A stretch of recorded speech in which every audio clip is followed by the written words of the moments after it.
By Zhou ने उदासीनता से सिर हिलाया और हान शांगयुआन को देखकर मुस्कुराए। भाई हान, आपने कड़ी मेहनत की है।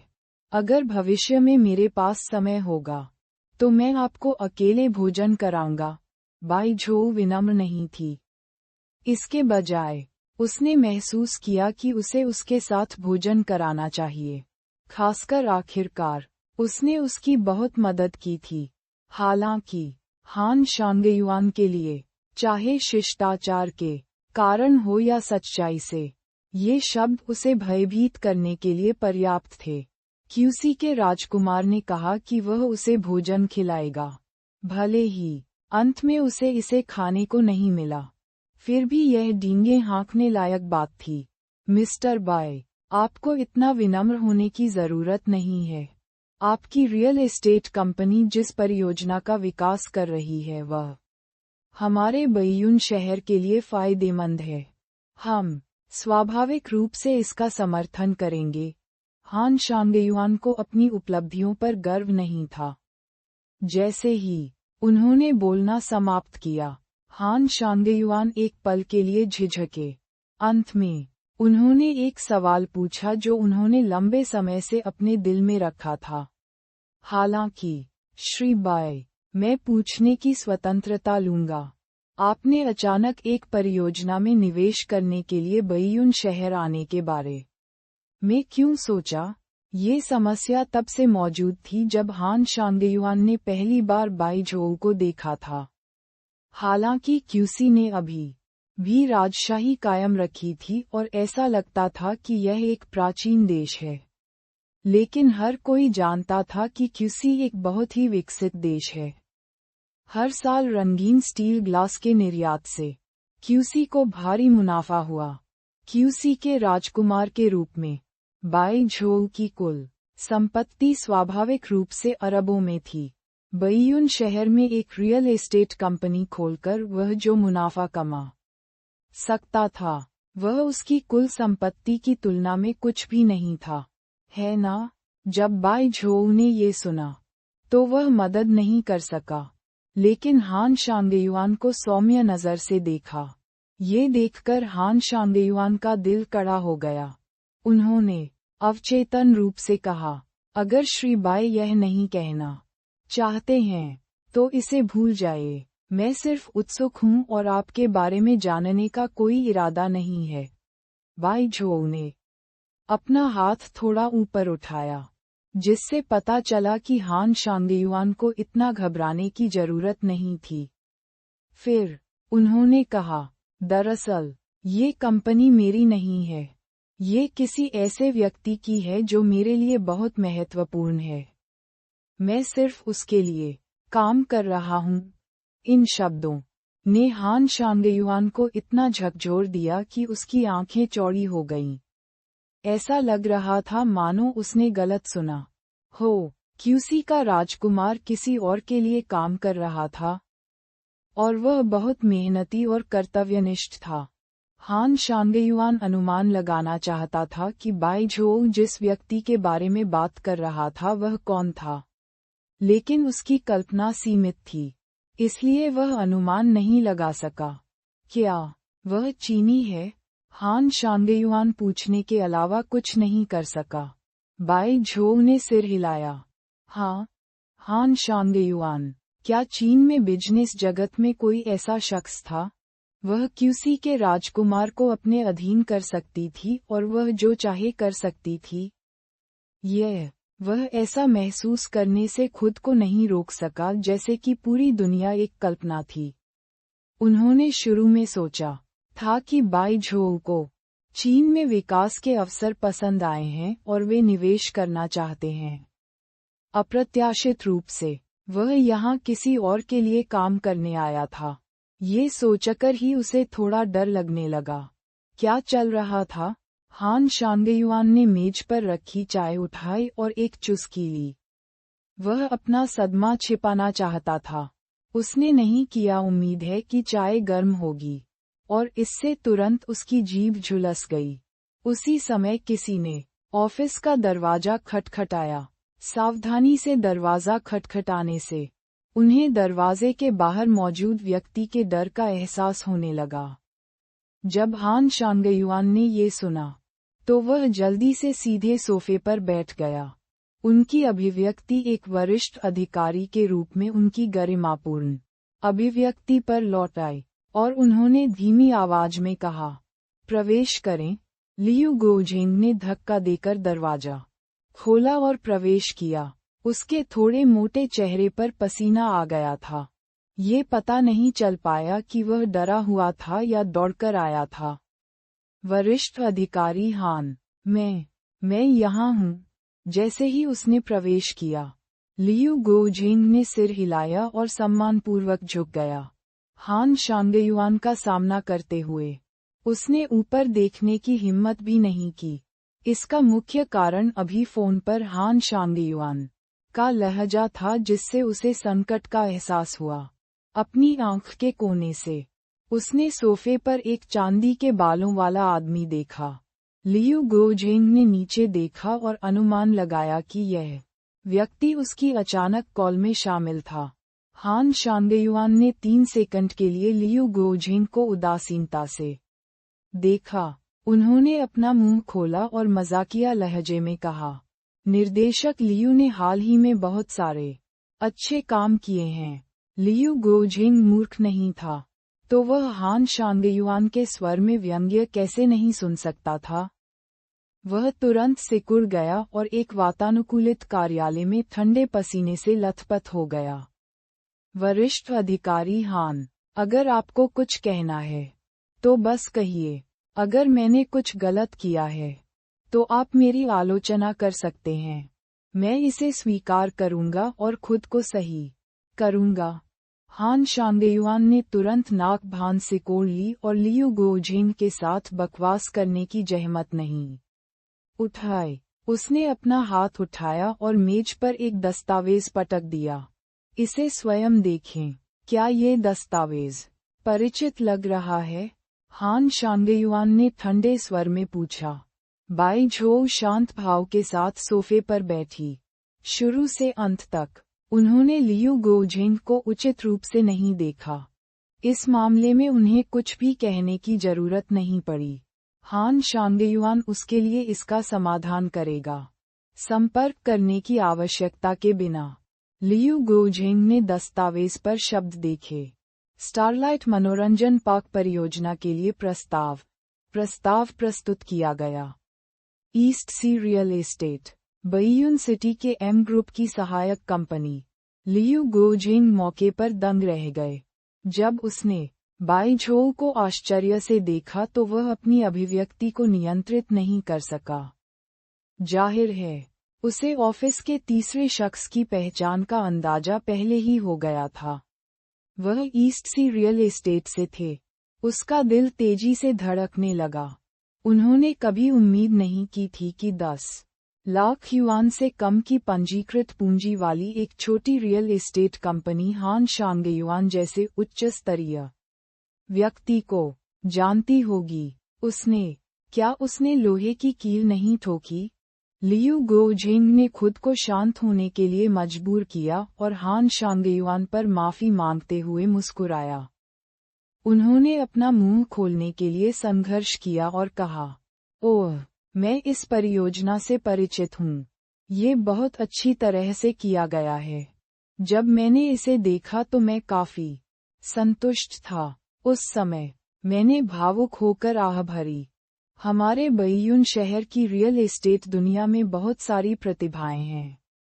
प्रस्तुत परियोजना बहुत दूरदर्शी थी। इससे हमारे बैयून शहर को महत्वपूर्ण पदोन्नति मिलेगी। विकास, क्या ऐसा है? हान शांगयुआन की निगाहें व्यंग्यात्मक होते होते धुंधली हो गईं। तो मुझे बताओ, परियोजना क्यों अस्वीकार कर दी गई? जिस क्षण से लियू गोजिंग ने ये दस्तावेज देखा, वह अपने दिल में शब्दों के बारे में सोच रहा था। जब उसने ये सुना, तो वह हकलाने से खुद को नहीं रोक सका। यह ऐसा है।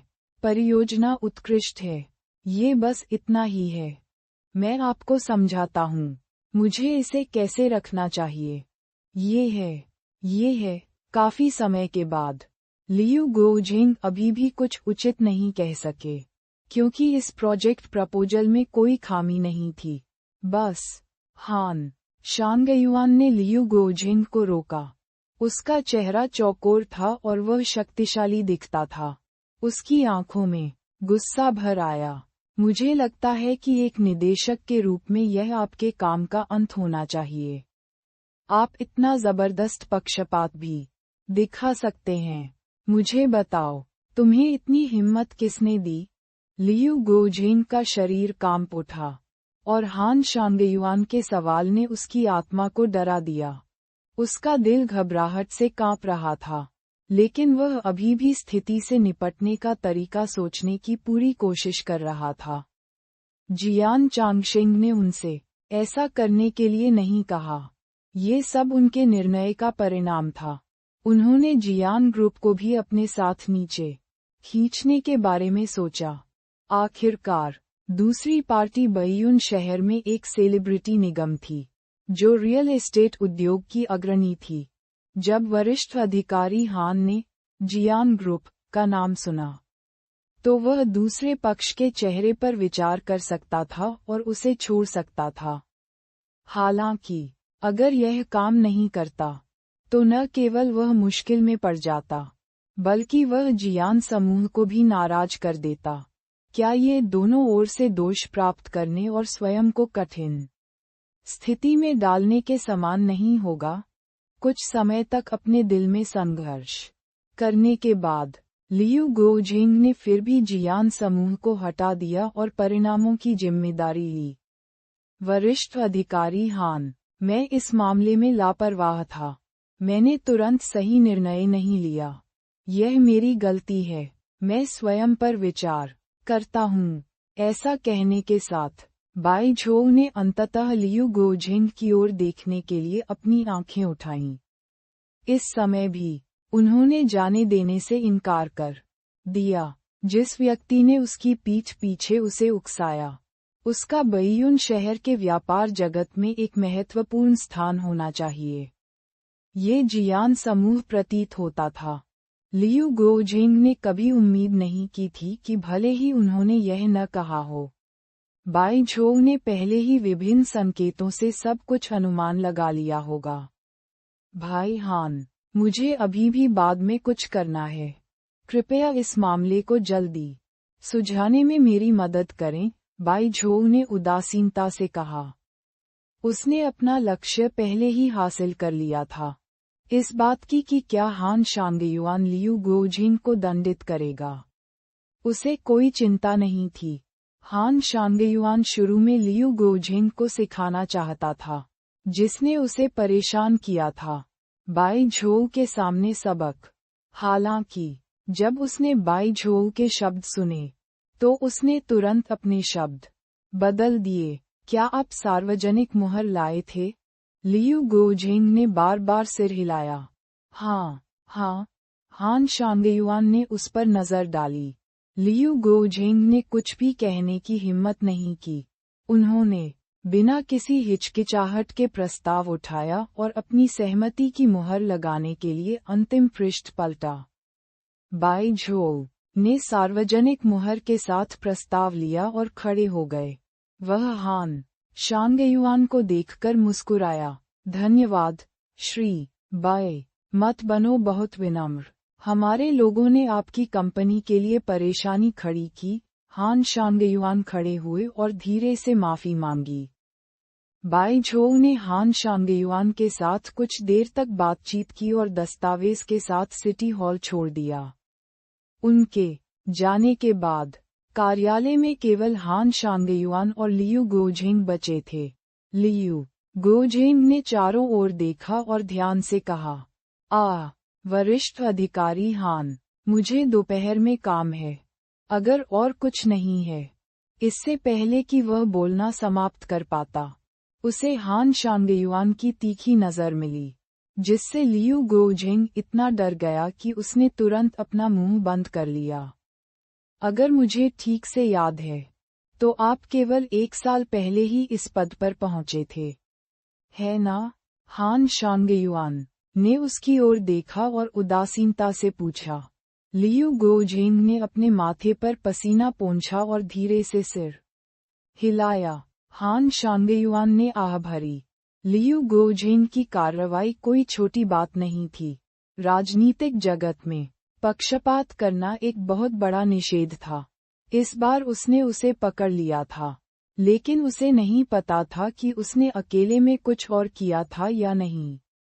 यदि ऐसा व्यक्ति निदेशक के रूप में स्टेशन पर रहेगा, तो पूरा ऑडिट ब्यूरो गड़बड़ा जाएगा। वापस जाओ और नोटिस का इंतजार करो।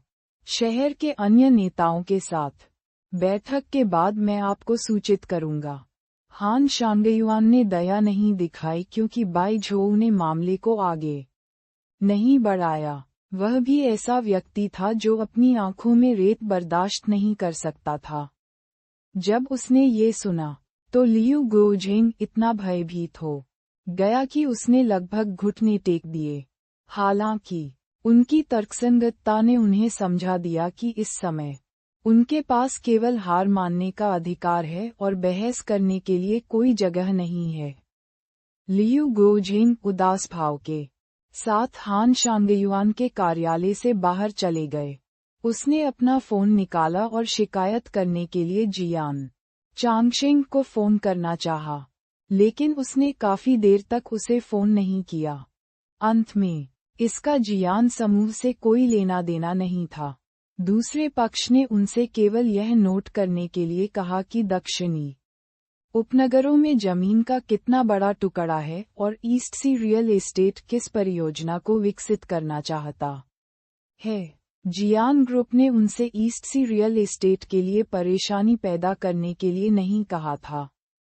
प्रारंभ में वह एक छोटी सी मदद करना चाहता था। बस जब उसने सोचा कि वह होशियार है, तो उसे खेला गया। ऐसी कार्य नैतिकता के साथ उसे या तो पदावनत कर दिया जाएगा या निकाल दिया जाएगा। हालांकि चाहे कुछ भी हो, उसे ये सब सहना पड़ा। अंत में उसने फोन वापस अपनी जेब में भर लिया और दांत पीस लिए। जियान समूह की अत्यावश्यक बैठक सुबह से दोपहर तक चली। ऐसे में सभी के पास दोपहर का खाना खाने का भी समय नहीं था। हालांकि बैठक का नतीजा उम्मीद के मुताबिक नहीं रहा। परियोजना का स्थल चयन अभी भी परियोजना की वर्तमान प्रगति में एक महत्वपूर्ण बाधा था। भले ही साउथ सिटी का सुझाव बहुत महत्वाकांक्षी था, फिर भी अस्थिरता के बहुत सारे कारक थे। कोई नहीं जानता था कि साउथ सिटी कब ध्वस्त हो जाएगी। जियान समूह की बैठक में संतोषजनक परिणाम नहीं मिला और ईस्ट सी रियल एस्टेट को वह दस्तावेज पहले ही मिल चुका था जिसे मंजूरी दे दी गई थी। अगले दिन ये सीधे सुर्खियों और समाचारों में चला गया। एम ग्रुप की सहायक कंपनी ईस्ट सी रियल एस्टेट ने घोषणा की कि वे इसका विकास करेंगे। बैयून शहर के दक्षिणी उपनगरों में देश का सबसे बड़ा और सबसे शानदार आउटडोर मनोरंजन पार्क। ये 6 लाख वर्ग मीटर से अधिक क्षेत्र को कवर करता है और ये देश और विदेश से सबसे लोकप्रिय और व्यापक मनोरंजन सुविधाएं लाएगा। फिलहाल प्रस्ताव को मंजूरी मिल गई है। ये खबर एक वज्रपात की तरह थी जिसने बैयून शहर में रियल एस्टेट की दुनिया को तुरंत उड़ा दिया। ईस्ट सी रियल एस्टेट, जिसने शुरू में सुर्खियां बटोरने के लिए केवल जियान ग्रुप के साथ अपने विवादों पर भरोसा किया था, तुरंत प्रसिद्ध हो गया। ये देश का सबसे बड़ा मनोरंजन पार्क प्रोजेक्ट था। कंपनी के व्यापक विचार और महत्वाकांक्षाएं तुरंत स्पष्ट थीं। निम्न प्रोफाइल, असंभव।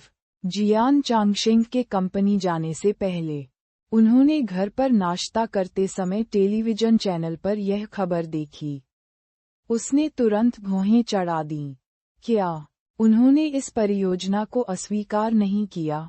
एक ही दिन में इसे दोबारा मंजूरी क्यों दी गई? जियान चांगशेंग ने लियू गोजिंग को फोन नहीं किया क्योंकि वह जानता था कि अगर इस परियोजना को मंजूरी नहीं मिली तो ये गलत होगा। ये संभावना थी कि दूसरे पक्ष के उच्च अधिकारियों से संबंध थे। हालांकि इस तरह जियान समूह थोड़ा अधिक पीछे रह जाएगा। दूसरे पक्ष की परियोजना को पहले ही मंजूरी मिल चुकी थी और उसने अपने लिए स्थान की पुष्टि भी नहीं की थी। इससे भी महत्वपूर्ण बात यह है कि समाचार पत्र दूसरे पक्ष के मनोरंजन पार्क परियोजना के बारे में रिपोर्ट कर रहे थे। यदि जियान समूह ने बाद में उसी परियोजना को विकसित करने का प्रस्ताव रखा, तो लोग कहेंगे कि जियान समूह एक तोता था और उनके साथियों द्वारा इसका उपहास किया जाएगा। इस परियोजना से निगम को भारी लाभ हो सकता था, लेकिन अब जब ईस्ट सी रियल एस्टेट ने इस समाचार की घोषणा की, तो सभी लाभ समाप्त हो गए। जियान चांगशेंग ने तुरंत फोन उठाया और एक नंबर डायल किया। मनोरंजन पार्क परियोजना टीम को भंग कर दें। ये परियोजना अमान्य है। शांत और निर्णायक रहना जियान चांगशेंग की सामान्य शैली थी। उसी समय ईस्ट सी रियल एस्टेट के फोन नंबर विभिन्न उद्योग साथियों या सहायक उद्योगों से कॉल के साथ विस्फोट कर रहे थे। दूसरे पक्ष की नज़र इतने बड़े प्रोजेक्ट की प्रसिद्धि और लाभों पर थी और वह मुनाफे का एक हिस्सा लेने के लिए उनके साथ सहयोग करना चाहता था। अर्ल विला में टेलीविज़न ईस्ट सी रियल एस्टेट के बारे में भी समाचार प्रसारित कर रहा था, लेकिन वो भी एक व्यवसाय नहीं था और उसे कोई दिलचस्पी नहीं थी। शानदार और विशाल रेस्तरां में अकेले नाश्ते के लिए भोजन से भरी एक मेज थी। वो भी आमतौर पर नाश्ते में केवल दलिया और अंडे खाते थे। आज भरी हुई टेबल की वजह कुछ और थी। एक दोस्त दूर से आए थे। खाने की मेज पर वूबी के सामने एक खूबसूरत पश्चिमी लड़की बैठी थी। लड़की लगभग 20 साल की लग रही थी। उसके सिंदूरी बाल उसके कंधों तक गिरे हुए थे। गोरी त्वचा और गहरी गहरी नीली आंखें जो असाधारण रूप से जीवंत थीं। भले ही वह बिना मेकअप के सुबह सुबह बिस्तर से उठ गई थी, फिर भी वह आश्चर्यजनक रूप से सुंदर थी। लड़की का असली नाम कैरोलिन था और उसका चीनी नाम जिंगली था। वह अब दुनिया के सबसे रहस्यमय और शक्तिशाली संगठन से संबंधित थी, ब्लेज। इस रहस्यमयी ब्लेज संस्था के बारे में हर कोई संयोग से जानता था। बहुत कम लोगों ने संगठन के सभी 7 सदस्यों को देखा था और कोई भी उनके पीछे के बॉस की असली पहचान नहीं जानता है। दूसरी ओर सबके सामने वूबी बायून शहर की तियानकोउ सोसाइटी का बॉस था। हालांकि उसकी असली पहचान ब्लेज संगठन के सदस्य के रूप में थी। कुछ साल पहले दुनिया के सबसे शक्तिशाली संगठन को इंटरनेशनल किलर ग्रुप कहा जाता था। यह एक हत्या संगठन था जो महिला हत्यारों को तैयार करने में माहिर था। हर साल वे संगठन में प्रवेश के लिए 100 लड़कियों में से 10 सबसे उत्कृष्ट लोगों को चुनते थे। ब्लड मून, फायरफॉक्स, काली बिल्ली, पीला ततैया, जेलीफिश, ब्लू फॉक्स, स्कारलेट बिच्छू, इन हत्यारों की कथा अभी भी भूमिगत जगत में फैली हुई थी। हालांकि 2 साल पहले दुनिया के शीर्ष गुप्त एजेंट ब्लड मून ने हत्यारे समूह के 10 से अधिक सेवानिवृत्त एजेंटों और दुनिया के विभिन्न कोनों में छिपे अन्य अत्यधिक सक्षम लोगों को इकट्ठा किया था। केवल 1 महीने में उन्होंने दुनिया के अंधेरे हिस्से से पूरे इंटरनेशनल किलर ग्रुप को खत्म कर दिया और परिणामस्वरूप अनगिनत पकड़ी गई लड़कियों को बचाया। ब्लेज संगठन एक ऐसा संगठन था जिसने इंटरनेशनल किलर ग्रुप की घेराबंदी में हिस्सा लिया था। इंटरनेशनल किलर ग्रुप के विनाश के साथ ब्लेज संगठन आसानी से दुनिया का सबसे रहस्यमय संगठन बन गया। हालांकि इंटरनेशनल किलर ग्रुप को खत्म करने के मिशन के बाद ब्लेज संगठन के सभी सदस्य छिप गए और दुनिया के हर कोने से गायब हो गए। 2 साल तक कोई खबर नहीं मिली। किसने सोचा होगा कि संगठन के 7 लोगों में से 2 बैयून शहर में थे। मुझे चीनी भोजन की याद आती है। मेरा पसंदीदा सूप पकौड़ी और झींगा पकौड़ी। और स्वादिष्ट चिकन सूप। जिंग ली ने नाश्ते के सामान से भरी मेज को देखा और इतनी प्रभावित हुई कि वह रोना चाहती थी। उसने वू बी की ओर देखा और अतिरंजित भाव से कहा, भाई वू बी, आप मेरे लिए बहुत अच्छे हैं। मुझे पता है कि आपको ढूंढने के लिए चीन आकर मेरा फैसला सही था। ये सुनकर वू बी मुस्कुराया। वह अपने हाथ से अंडे छील रहा था और लापरवाही से उत्तर दिया, जब तक आप यहाँ आज्ञाकारी हैं, आप जो चाहें खा सकते हैं। मैं आज्ञाकारी बनूंगा। जिंग ली ने तुरंत सिर हिलाया। हालांकि वह एक विदेशी थी, उसकी चीनी भाषा धारा प्रवाह थी और कोई भी उच्चारण नहीं सुन सकता था। छिलके वाले अंडे जिंग ली की प्लेट पर रखने के बाद वू बी ने गंभीरता से उसकी ओर देखा और पूछा, क्या जिंग यून ने आपसे संपर्क किया था? जिंग यून जिंग ली का जैविक भाई था। वह ब्लेज संगठन का भी सदस्य था और एक विशेष रूप से कट्टरपंथी और रक्तपिपासु हत्यारा था। जिंग ली ने उसके मुंह में झींगा पकौड़ी भर दी और इससे उसके गाल फूल गए। उसने सिर हिलाया और कहा, उसने मुझसे संपर्क किया, लेकिन मैंने उसे नहीं बताया कि मैं तुम्हें ढूंढ रही थी। जब वू बी ने ये सुना तो उसे राहत मिली। यह सही है, अन्यथा अगर वह भी आता है, क्या ये गड़बड़ नहीं होगी? जिंग ली ने अपने मुंह में खाना निगल लिया और वू बी की ओर देखकर पलकें झपकाईं। उसने उत्सुकता से पूछा, भाई वू बी, आप और बॉस एक ही जगह पर रहते हैं? क्या आपने 2 साल से एक दूसरे को नहीं देखा है? वू बी ने अपना सिर हिलाया।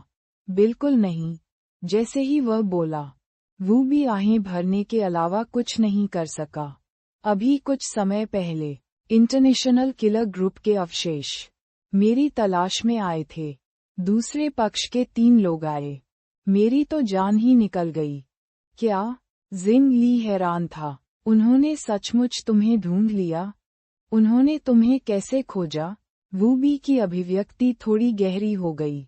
मैं भी नहीं जानता, लेकिन मैंने दूसरे पक्ष से बात की है और उनसे समाचार वापस लाने के लिए नहीं कहा है। हालांकि मैं पूरी तरह से सहज नहीं हो सकता, चूंकि वे मुझे ढूंढ सकते हैं, वे शायद दूसरों को भी ढूंढ लेंगे। जिंग ली के चेहरे पर भी गंभीर भाव थे। उसने चिकन सूप अपने हाथ में रख लिया और आह भरने से पहले एक पल के लिए सोचा। जैसा कि एक प्रतिष्ठित संगठन से अपेक्षा की जाती है जो दशकों से दुनिया के नीचे खड़ा है, भले ही हमने संयुक्त रूप से इसे नष्ट कर दिया है, हम शेष ताकतों को कम नहीं आंक सकते। वू बी ने सिर हिलाया। मुझे डर है कि जंगल की आग कभी खत्म नहीं होगी। इन लोगों के पास 2 साल तक स्वस्थ होने के लिए पर्याप्त समय है। वे संभवतः निकट भविष्य में बदला लेने के लिए वापस आएंगे। यही कारण है कि बॉस ने हमें कम प्रोफाइल रखने और चुप रहने के लिए कहा। यही कारण है, जिंग ली ने बुदबुदाया।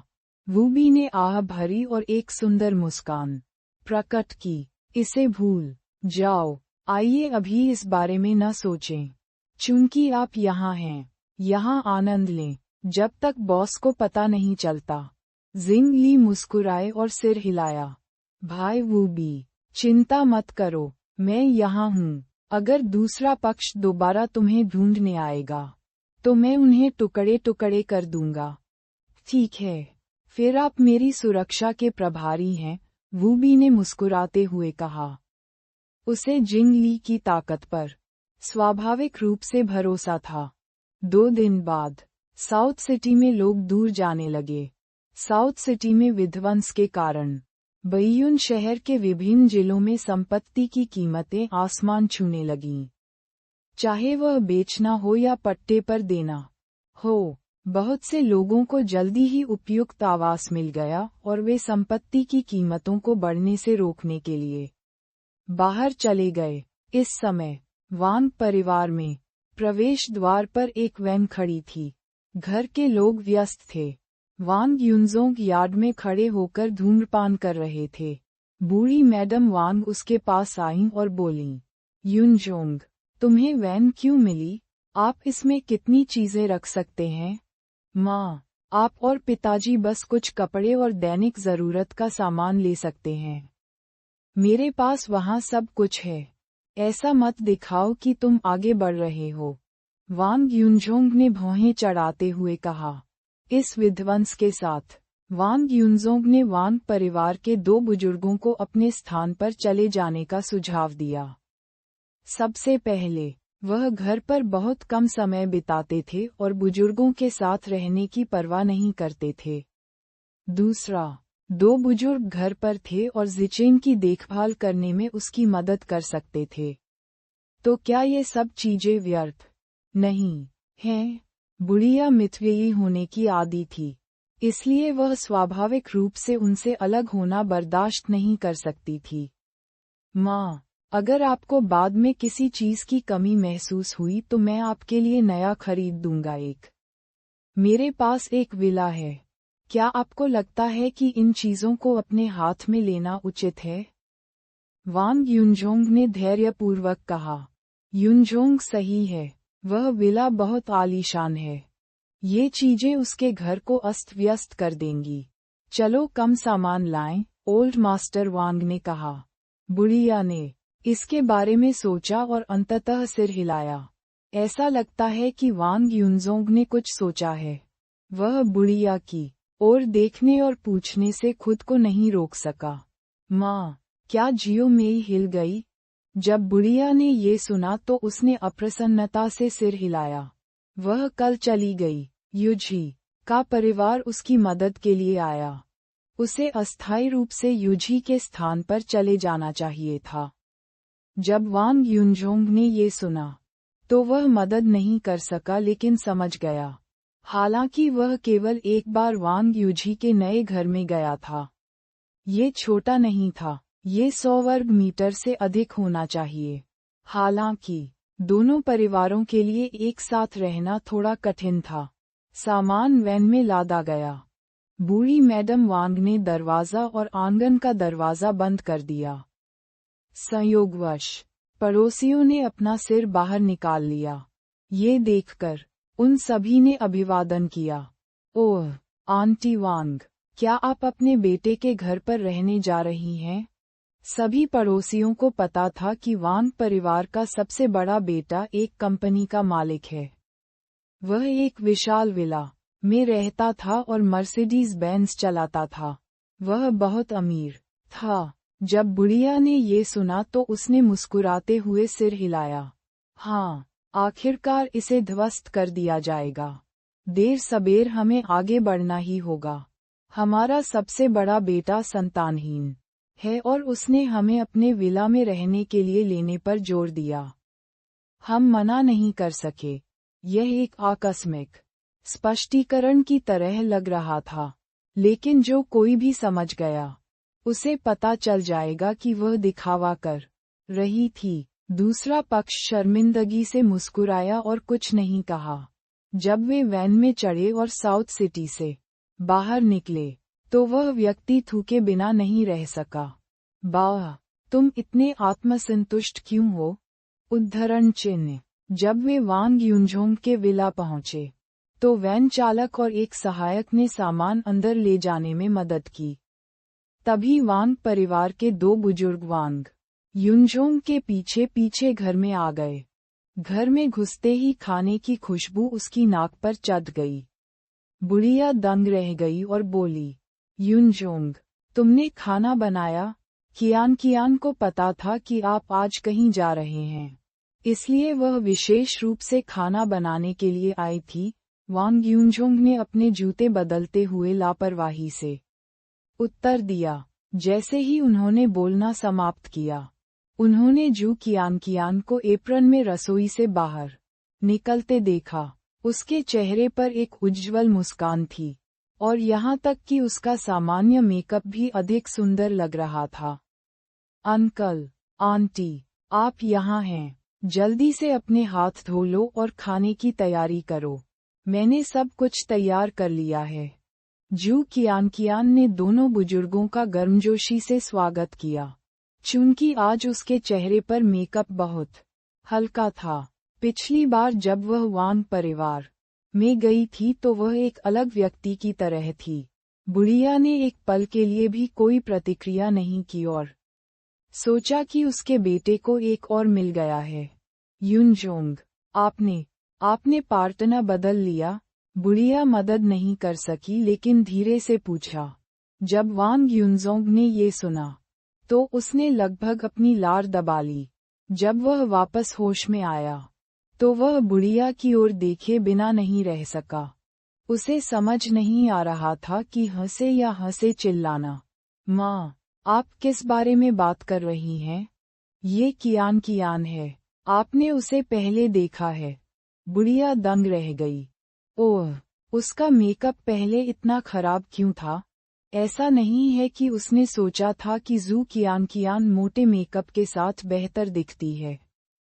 इसके विपरीत, जू कियान, जिसने कोई मेकअप नहीं किया था, बहुत अधिक सुंदर लग रही थी और उसकी आंखों पर अधिक सूट कर रही थी। पिछली बार जब वे मिले थे तो वे बुरी शर्तों पर अलग हो गए थे क्योंकि वांग युनजोंग अपने तलाक के कुछ दिनों बाद किसी को घर ले आए थे। वृद्ध दंपति इसे स्वीकार नहीं कर सके। हालांकि इतना समय हो गया था और अस्वीकृति थोड़ी कम हो गई थी। सबसे महत्वपूर्ण बात यह है कि जू कियान आज पिछली बार की तुलना में अधिक आकर्षक लग रही थी। जब जू कियान ने उनकी बातचीत सुनी तो वह शर्मिंदा नहीं हुई। इसके बजाय वह विनम्र भाव के साथ बुढ़िया के हाथ से बैग लेने के लिए आगे बढ़ी। आंटी, यह मुझे दे दो। जाओ अपने हाथ धो लो और हम खा सकते हैं। बुढ़िया ने सिर हिलाया। हालांकि उसकी अभिव्यक्ति थोड़ी उदासीन थी, लेकिन पहले की तुलना में उसमें सुधार हुआ था। जैसे ही वे भोजन कक्ष में दाखिल हुए, मेज बर्तनों से भर गई। वहां चिकन, मछली, समुद्री भोजन, सब्जियां और मांस था। वहां 12 व्यंजन थे और हर व्यंजन अच्छा लग रहा था और अच्छी खुशबू आ रही थी। कोई भी एक नज़र में बता सकता है कि उन्होंने किसी की भूख जगा दी है। कहा जा सकता है कि उन्होंने काफी मेहनत की थी। बुजुर्ग दंपत्ति शायद ही कभी भोजन के लिए रेस्तरां में जाते थे। ऐसा दृश्य केवल नए साल के दौरान ही हो सकता था। यह आपकी प्रेमिका ने ये सब बनाया है? बूढ़ा अवाक रह गया। आखिरकार जू कियान की उपस्थिति के साथ उसे उस लड़की से जोड़ना मुश्किल था जो खाना बना सकती थी। वांग युनजोंग ने शुरू में सोचा कि उनके पिता की प्रतिक्रिया थोड़ी अतिरंजित थी, लेकिन जब उन्होंने खाने की मेज पर स्थिति देखी तो उनकी अभिव्यक्ति ठिठक गई। यह कुछ ज्यादा ही था। हाँ, वांग युनजोंग ने अपने दिल में शर्मिंदगी को दबाया और खुद को ये स्वीकार करने के लिए मजबूर किया। कियान ने उन्हें बनाया। उसकी पाक कला कौशल उत्कृष्ट हैं। कभी कभी मैं ओवरटाइम काम करता हूँ और वह अक्सर मेरे लिए स्वादिष्ट भोजन बनाती है और कंपनी को वितरित करती है। जब बूढ़े जोड़े ने ये सुना तो उन्हें लगा कि यह लड़की लोगों की देखभाल करने में काफी अच्छी है। जू कियान के बारे में उनकी धारणा बेहतर होने के अलावा कुछ नहीं कर सकी। इसके अलावा व्यंजनों की इस तालिका को पकाने में कम से कम कुछ साल लगेंगे।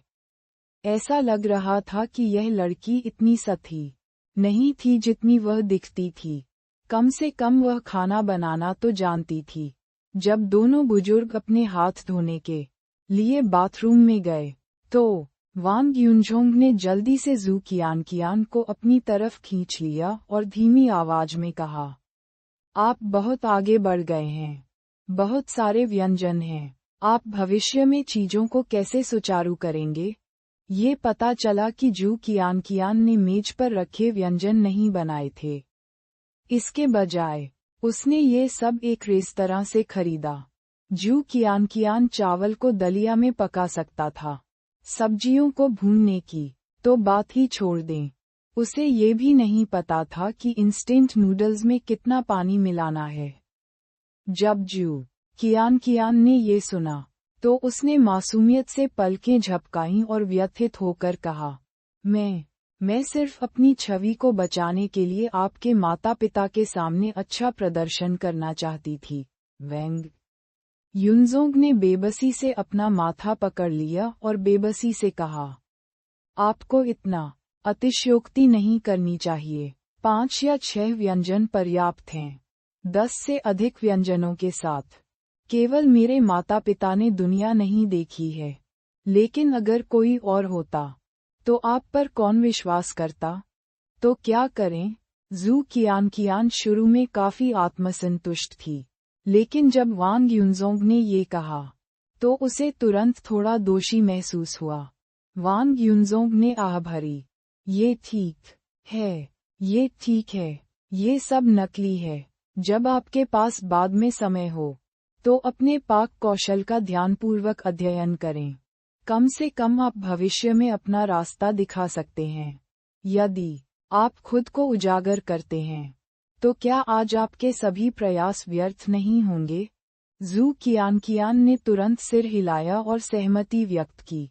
चिंता मत करो, मैं कल खाना पकाने की कक्षाओं के लिए आवेदन करूंगा। ये देखकर कि वह सुनने को तैयार थी, वांग युनजोंग मुस्कुराए। युनजोंग, ज़िचेन कहाँ है? वह घर पर नहीं है।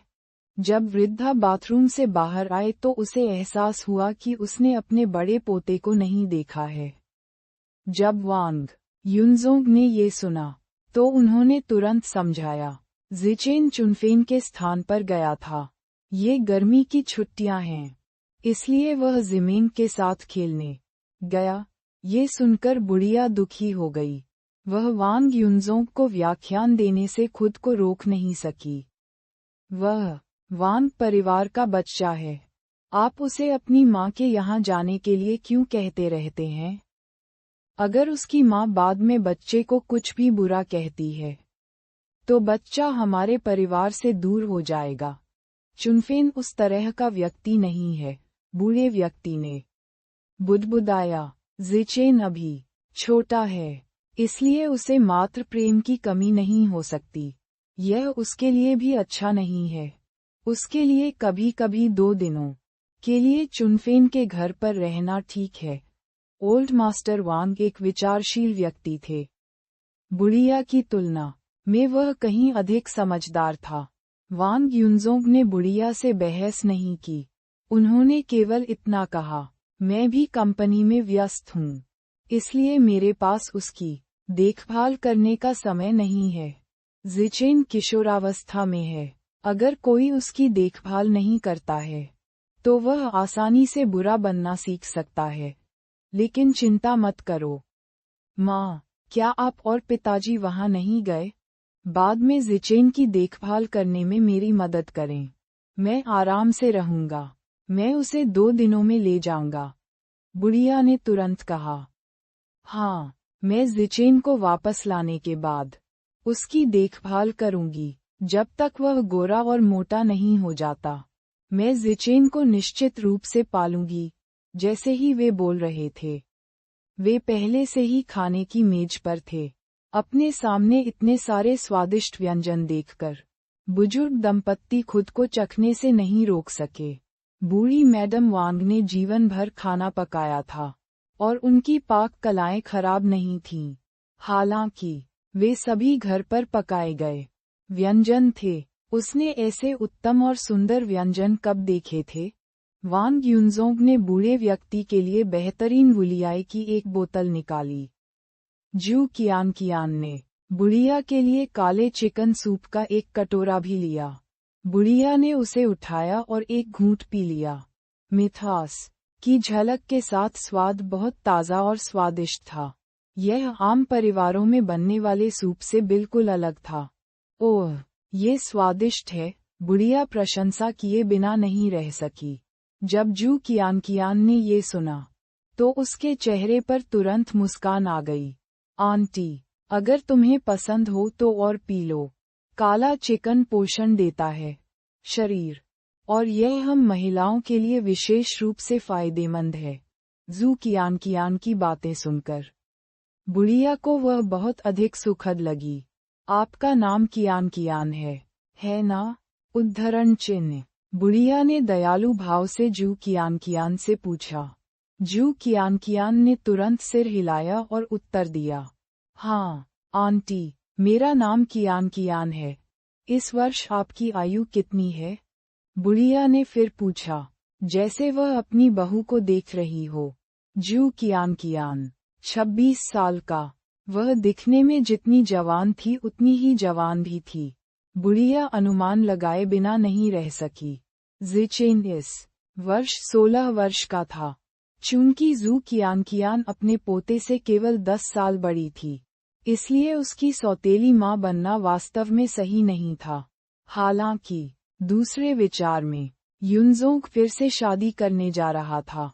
वह संभवतः 40 वर्ष की आयु में कुंवारा नहीं हो सकता।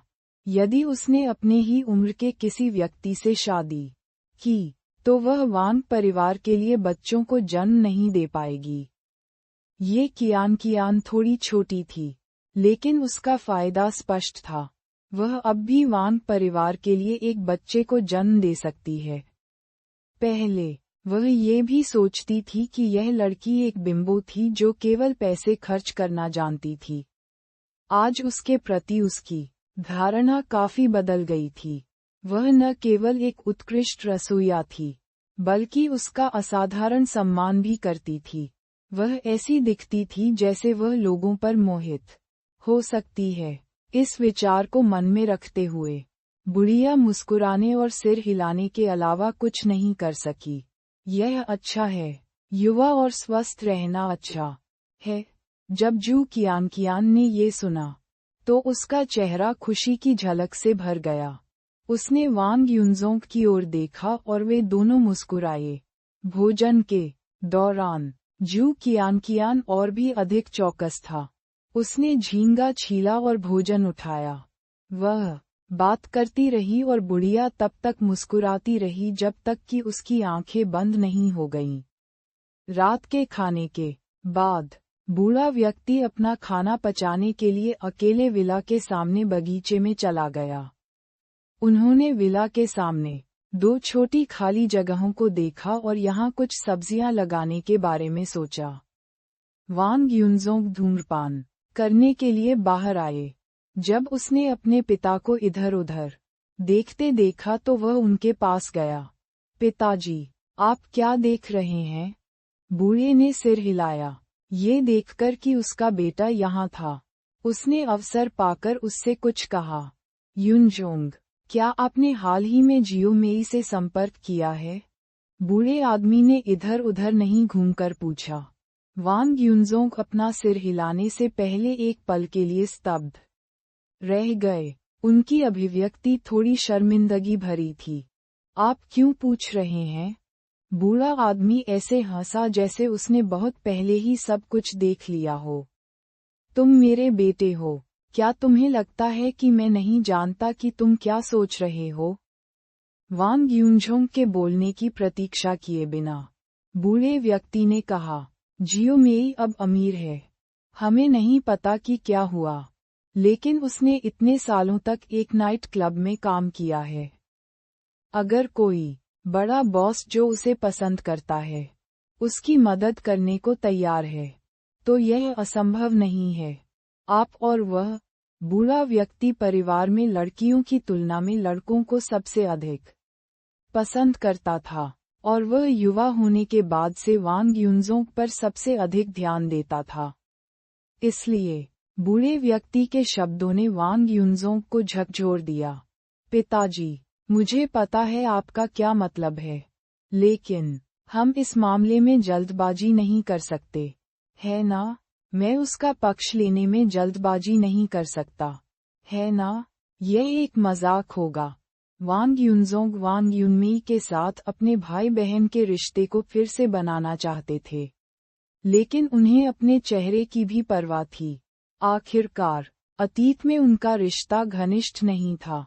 ये जानने के बाद कि उसकी एक कंपनी है, वह संभवतः अपनी सद्भावना व्यक्त करने के लिए नहीं मुड़ सकता था, है ना? बूढ़े ने सिर हिलाया। मुझे पता है। मैंने आपसे अतिशयोक्तिपूर्ण कुछ भी करने के लिए नहीं कहा। हर चीज एक छोटी सी बात से शुरू होती है और धीरे धीरे बदलती रहती है। चलो अब बात करते हैं। विध्वंस के कारण जियोमेई का परिवार युजी के स्थान पर चला गया। युजी का घर छोटा नहीं है, लेकिन दोनों परिवारों के रहने के लिए वहां अभी भी थोड़ी भीड़ है। आप अपना हाइचिंग जिला अपार्टमेंट जियोमेई के परिवार को कुछ समय के लिए रहने के लिए उधार क्यों नहीं दे देते?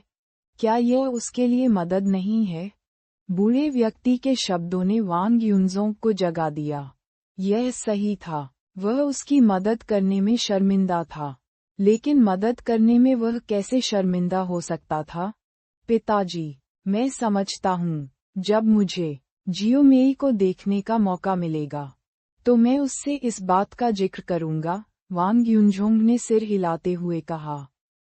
इस समय शुइयुन क्लब के बाहर पार्किंग स्थल में एक काली ऑडी धीरे धीरे बाईं ओर रुकी।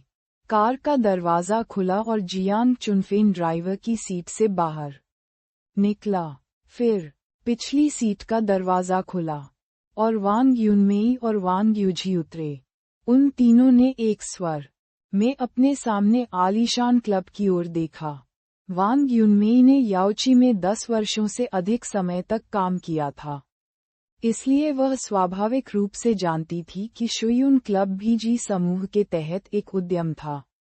हालांकि इस समय शुइयुन क्लब शब्दों के बगल का लोगो पहले ही जी ग्रुप से एम ग्रुप में बदल दिया गया था। मैंने सुना है कि यह शुइयुन क्लब हमारे शहर का सबसे अच्छा क्लब है, जियांग चुनफेन ने धीरे से कहा। वांग युनमेई ने सिर हिलाया। यहाँ यह एक सदस्यता प्रणाली है। बहुत से लोग पैसे होने पर भी प्रवेश नहीं कर पाते हैं। वांग युजी अवाक थे। वह पूछना चाहती थी कि क्या ये जियो ए के नाम से है, लेकिन एम ग्रुप के लोगों से झूठ नहीं बोला जा सकता। उनकी रियल एस्टेट कंपनी और मनोरंजन कंपनी का लोगो एक ही था। कार को लॉक करने के बाद वे तीनों एक साथ क्लब में चले गए। हॉल का मुख्य विषय एक शानदार सुनहरे शैली का नवीनीकरण था जिसने उन्हें तुरंत चकाचौंध कर दिया। उनके सिर के ऊपर एक अनोखी आकृति वाली विशाल क्रिस्टल छत उनके पैरों के नीचे दर्पण जैसी जमीन पर चमक रही थी। पियानो की सुखद ध्वनि लंबी और दूर तक थी। इंडोर तालाब में बहते पानी की आवाज के साथ ये तुरंत सभी को शांत कर देता है। वांग युनमेई और अन्य दो ने आज सावधानीपूर्वक कपड़े पहने थे। जैसे ही वे हॉल में दाखिल हुए, एक सेवा कर्मचारी ने उनका स्वागत किया। शुभ दोपहर, विशिष्ट अतिथिगण, शुइयुन क्लब में आपका स्वागत है। सेवा कर्मचारी असाधारण रूप से प्रतिष्ठित और सुंदर लड़की थी। उसने इशारा किया उन तीनों को पंजीकरण के लिए फ्रंट डेस्क पर जाना होगा। 3 खूबसूरत रिसेप्शनिस्ट फ्रंट डेस्क पर थीं। उन्होंने उसी पेशेवर और मानक मुस्कान और लहजे के साथ कहा, शुभ दोपहर, विशिष्ट अतिथियों, शुइयुन क्लब में आपका स्वागत है।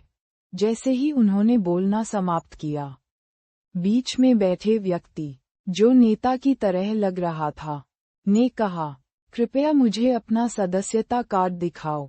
जब वांग युनमेई ने ये सुना, तो उसने तुरंत अपने बैग से सुनहरे किनारों वाला एक काला कार्ड निकाला और दूसरे पक्ष को सौंप दिया।